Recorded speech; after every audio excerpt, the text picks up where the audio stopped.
الحمد لولیہ والصلاة علی نبیہ۔ آزمائش کی حکمت کیا ہوتی ہے؟ فرعون کون تھا، اس کی ہسٹری کیا ہے، اور اس نے بنی اسرائیل کے لوگوں کو کس عذاب میں مبتلا کر رکھا تھا؟ سورہ بقرہ کی 49 نمبر آیت نے اس عظیم اور آزمائشوں والی تاریخ اور ہسٹری کو بیان کیا۔ ارشاد باری ہے، وَإِذْ، اور جب، نَجَّيْنَاكُمْ، ہم نے تمہیں نجات دی، من سے، آل فرعون، فرعون کی قوم سے۔ وَإِذْ نَجَّيْنَاكُمْ مِنْ آلِ فِرْعَوْنَ، اور یاد کرو جب ہم نے تمہیں نجات دی فرعون کی قوم سے۔ And also recall when we delivered you from Pharaoh's people. يَسُومُونَكُمْ، وہ چکھاتا تھا تمہیں، سوء العذاب، برا عذاب۔ یسومونکم سوء العذاب، اس نے تمہیں برے عذاب میں مبتلا کر رکھا تھا۔ who used to inflict severe torment upon you،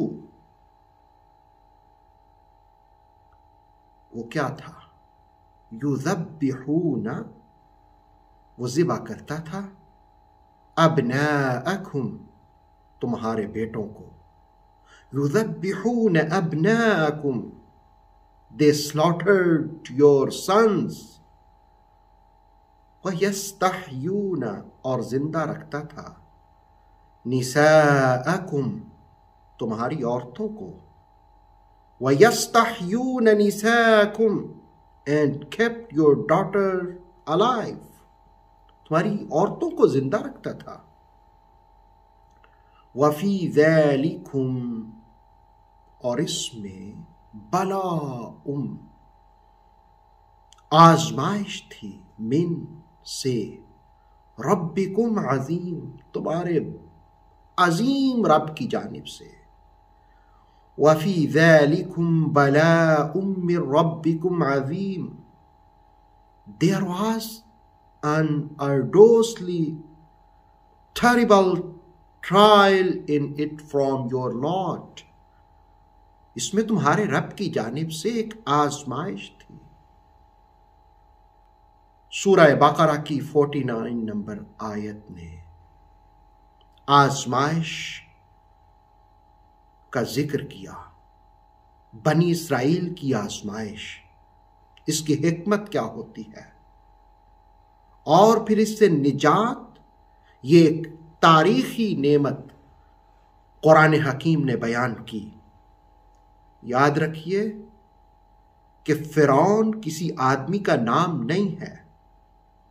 دائرہ معارف اسلامیہ کے حوالے سے عرض کروں گا کہ مصر کا جو فرما روا ہوتا، بادشاہ ہوتا، اس کو فرعون کہا جاتا۔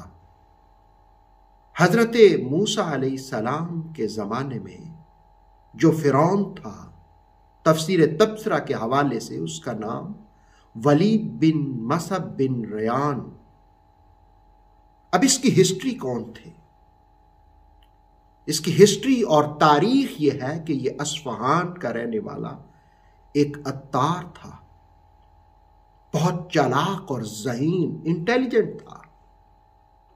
اس نے اپنے آپ کو چینج کرنا چاہا اور ترقی کرنا چاہی، تو اصفہان سے چلا شام، اور شام سے مصر آیا۔ ادھر حضرت یعقوب علیہ السلام کی اولاد بھی مصر میں، اور پھر یہ ولید جو فرعون بعد میں بنا، اس نے تربوز لیا اور درم درم میں جس وقت بک گئے تو شاہی قبرستان میں جا کر مجاور بن بیٹھا، تاکہ بادشاہ کا قرب ہو، اس سے جو پہلا فرعون تھا اس کا قرب حاصل کرنے کے لیے۔ اب جس وقت شاہی قبرستان میں کوئی مردہ دفنانے آتا تو یہ ٹیکس وصول کرتا۔ بادشاہ کے قریبی لوگوں میں جب کوئی فوتگی ہوئی تو انہوں نے پوچھا تمہیں ادھر کس نے بٹھایا ہے؟ تم کس چیز کے پیسے لے رہے ہو؟ تم کس چیز کا ٹیکس لے رہے ہو؟ یہ کہنے لگا کہ مجھے تو فرعون نے بٹھایا ہے۔ وہ پکڑ کر کے اس کو بادشاہ کے پاس لے گئے تو اس نے پوچھا کہ یہ تم نے کیا دھندا مچا رکھا ہے؟ تو اس نے کہا کہ دراصل میں تمہارا قرب چاہتا تھا، یہ سارے پیسے لے لو تم۔ میں تو تمہیں یہ بتانا چاہتا تھا کہ ادھر کوئی نظام نہیں ہے، سسٹم نہیں ہے، میں تو تمہاری نوکری غلامی کرنا چاہتا ہوں۔ یہ اس فرعون کے قریب ہوا اور پھر کرتے کرتے یہ خود بھی فرعون بن گیا۔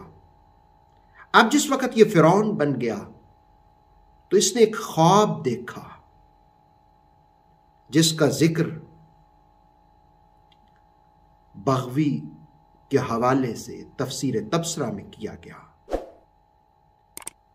اس نے خواب یہ دیکھا کہ قدس کی جانب سے ایک آگ اٹھی ہے اور وہ مصر کی جانب بڑھی ہے، اس کے محل سمیت مصر کو اپنی لپیٹ میں لے لیا ہے۔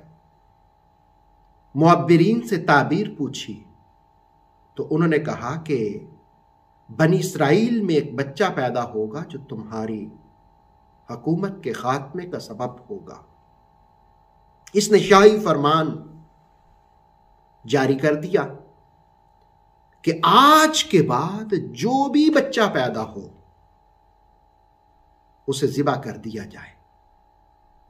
اب جس وقت بچوں کو یہ ذبح کرانے لگ گیا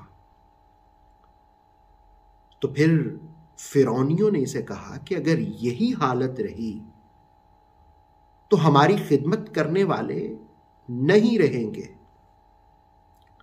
قرآن حکیم نے بنی اسرائیل کو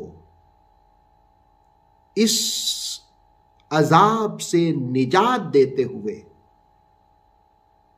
ذکر کیا وَإِذْ نَجَّيْنَاكُمْ مِنْ آلِ فِرْعَوْنَ، یاد کرو جب ہم نے تمہیں فرعون سے نجات دی تھی۔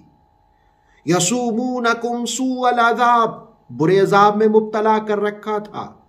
یذبحون ابناکم، شفقت پدری کے جذبات کو ابھارا، تمہارے بیٹوں کو ذبح کر دیتا تھا۔ وَيَسْتَحْيُونَ نِسَاءَكُمْ، عورتوں کے زندہ رکھنے کی تعبیر غیرت کو حرکت میں لایا قرآن حکیم نے، اور کہا اس میں تمہارے لیے آزمائش تھی۔ تو فرعونیوں نے جس وقت فرعون کو کہا کہ اس طرح تو ہماری خدمت والے نہیں رہیں گے، اس نے کہا اچھا چلو 1 سال بچوں کو ذبح کیا جائے اور 1 سال نہ کیا جائے۔ اللہ رب العالمین کی قدرت کے کرشمے تفسیر مظہری کے حوالے سے تبصرہ میں بیان ہوا کہ 12,000 بچے اس فرعون نے قتل کروائے، اور اتفاق کی بات یہ ہے کہ جس سال بچوں کو ذبح کروانا تھا، اس لیے کہ فرعونیوں کے کہنے پہ اس نے یہ تو کہہ دیا 1 سال ذبح کیے جائیں گے 1 سال نہیں کیے جائیں گے، تو ذبح والے سال میں موسیٰ علیہ السلام پیدا ہوئے اور مہلت والے سال میں ہارون علیہ السلام پیدا ہوئے۔ اب اللہ رب العالمین نے حضرت موسیٰ علیہ السلام اور حضرت ہارون کے ذریعے قوم کو نجات دلائی۔ وہ جس وقت نجات دلائی تو نجات کا ملنا ایک عظیم نعمت ٹھہرا۔ جس وقت ایک عظیم نعمت ٹھہرا تو بنی اسرائیل کے سامنے اس تاریخی نعمت کو بیان کیا اور کہا وَإِذْ نَجَّيْنَاكُمْ مِنْ آلِ فِرْعَوْنَ يَسُومُونَكُمْ سُوءَ الْعَذَابِ، ذرا یاد تو کرو کہ اللہ رب العالمین نے کیسے تمہیں نجات عطا کر دی فرعون اور اس کی قوم سے، جس نے تمہیں برے عذاب میں مبتلا کر رکھا تھا۔ یذبحون ابناءکم, they slaughtered your sons, وَيَسْتَحْيُونَ نِسَاءَكُمْ, and kept your daughter alive. اور اس میں تمہارے لیے کتنی بڑی آزمائش تھی.